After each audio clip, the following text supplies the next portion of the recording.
Magandang araw! Ang ibabahagi ko ngayong araw ay tungkol sa palaisipan. Magbasa, makinig, matuto at magsaya. Ako si Binibining Menya. Handa na ba kayo? Tara na, umpisa na nating isa-isahin at pirapirasuhin ang mga detalyeng nakapaloob dito. Maaari kong ibigay ang soft copy ng video na ito, mag-email ka lamang o kaya naman ay mag-message sa aking Facebook page. Ilalagay ko ang aking email sa gitnang bahagi ng video at ang Facebook page naman ay sa huling bahagi matatagpuan. Maraming salamat sa panonood! Tulad ng binanggit ko kanina, ang ibabahagi ko ngayong araw ay tungkol sa palaisipan. Ang palaisipan ay isang suliranin o uri ng bugtong na sumusubok sa talino ng lumulutas nito. Ito ay isa sa mga karunungang bayan na karaniwan ang ginagamit ng ating mga ninuno, hindi lamang bilang libangan, kundi bilang paliwanag o pag-unawa sa kagustuhan ng mga bathala at kalikasan. Ito ay isang paraan ng pagpukaw ng isipan ng tao.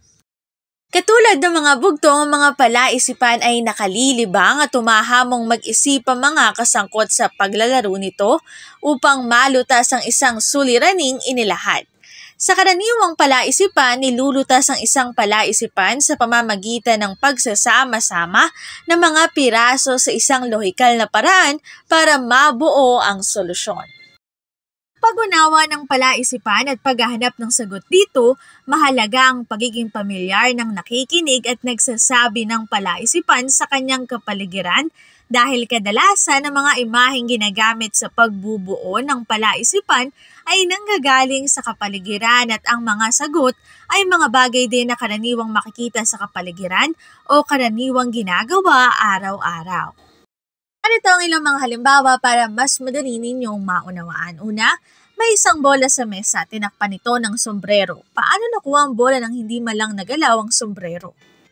Ang sagot ay, ikalawang halimbawa, may isang tulay na walang sino mang makadaan sapagkat may nagbabantay na mahiwagang tinig. Tiyak na, ang sino mang dadaan doon na makaririnig ng tinig at hindi na sila makatatawid sa tulay. Subalit may isang binata na nakatawid ng tulay. Bakit hindi ang binata? Ang sagot ay, ito ang aking sanggunian ng mga impormasyong nakatala sa bawat slides. Kung interesado kayo na magbasa pa, maaari niyong bisitahin ang website na ito. Para naman sa PowerPoint presentation template, narito ang aking sanggunian at kung kayo ay interesado, maaari nyo rin itong bisitahin. Palaisipan, dito na nagtatapos ang aking pagbabahagi. Sana ay marami kayong natutuhan. Muli magbasa, makinig, matuto at magsaya. Ako si Binibining Menya. Paalam!